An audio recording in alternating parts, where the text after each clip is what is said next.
بسم اللہ الرحمن الرحیم۔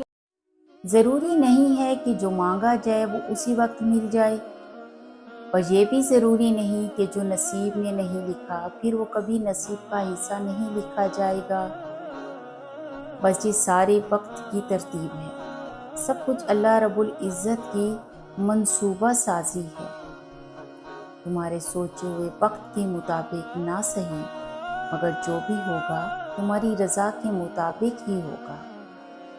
اگر سب کچھ فوراً ملنے لگے اور ہو بہو ویسا ہی ملنے لگے جیسا تم چاہتے ہو، تو تمہیں کیسے پتہ چلے گا کہ جو چیز اللہ رب العزت سے مانگ کر اور اللہ رب العزت کو منا کر ملے، اس چیز کا مزہ بن مانگے مل جانے جیسا نہیں ہے۔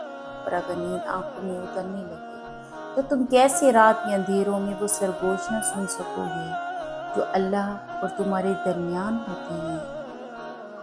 تمہاری دعائیں سن لی گئی ہیں، مگر یہ وقت آزمائش ہے کہ انتظار کتنا کرتے ہو۔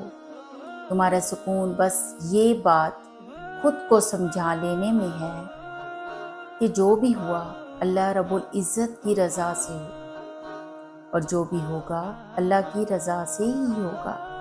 تو اگر دل کو حقیقت پر منانا مشکل ہو گیا ہے تو اس کو منا لو، جو حقیقت کو بدل سکتا ہے، اور اس کو منانے کی بس ایک ہی تدبیر ہے: دعا، صبر، یقین اور انتظار۔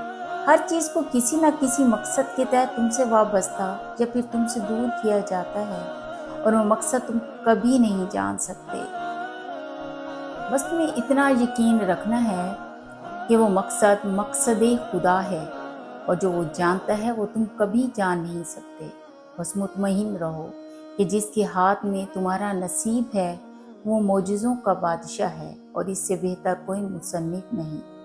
وہ کہانی کا ہر رخ جب چاہے جہاں چاہے موڑ سکتا ہے، وہ نصیب کا ہر لفظ بدل سکتا ہے، اور زندگی کا ہر پہلو تمہاری چاہت کے مطابق بنا سکتا ہے۔ تم اس کی مان جاؤ، وہ تمہاری مان جائے گا، انشاءاللہ۔